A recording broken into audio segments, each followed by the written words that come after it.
कि हम लोगों ने तो पढ़ लिया कि हमारा देश जो है ना संपन्न था, प्रोस्पेरियस था, खुशहाल था। लेकिन अब ये तो जान लेते हैं कि जो खुशहाल था सर, तो दूसरे कंट्री में जैसे ट्रेड होता था तो दो मार्ग था, लैंड रूट और वाटर रूट।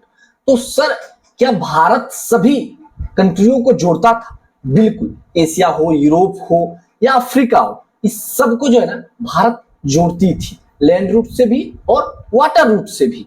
लेकिन इसमें दो तीन रूट बहुत महत्वपूर्ण कहा जाता है कि आपको स्पाइस रूट कहीं कहीं सुनने को मिलेगा, कहीं आपको सिल्क रूट सुनने को मिलेगा। ठीक है, तो ये दोनों थोड़ा जान लेते हैं, दोनों को विशेषता क्या है। देखिए आप स्पाइस रूट, ठीक ना, तो नाम से ही पता चलता है कि इस रास्ते से जो है ना मसाला का व्यापार बहुत ज्यादा होता होगा। क्यों?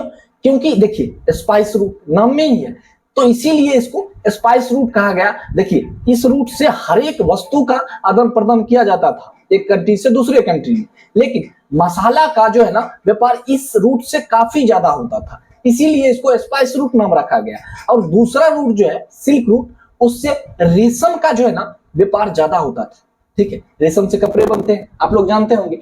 तो इस मार्ग से आपको जो है ना रेशम का व्यापार बहुत ज्यादा होता था। हालांकि होता था हर एक वस्तु का, ठीक है, लेकिन इस वस्तु का जो है ना रेशम का ज्यादा होता था, इसीलिए इसको सिल्क रूट बोला गया। अब देखिए सिल्क रूट और स्पाइस रूट दोनों में जो है ना लैंड रूट और वाटर रूट दोनों शामिल होंगे। ठीक है, आपको कहीं कहीं कंफ्यूजन में डालने के लिए जो है ना कॉमर्स के बुक में आपको मिल जाएगा कि मरी टाइम रूट, समझ रहे, मरी टाइम रूट, तो इसको समुद्री मार्ग ही कहते हैं मरी टाइम रूट को। ठीक है, कहीं पे आपको सी रूट मिलेगा, तो कंफ्यूजन में नहीं होना है। ठीक है, मरी टाइम रूट हो, सी रूट हो या वाटर रूट हो, ये तीनों एक ही हुआ। लैंड रूट तो आप लोग समझ ही रहे हैं, और सिल्क रूट और स्पाइस रूट आपको अच्छे से मैंने बता दिया है।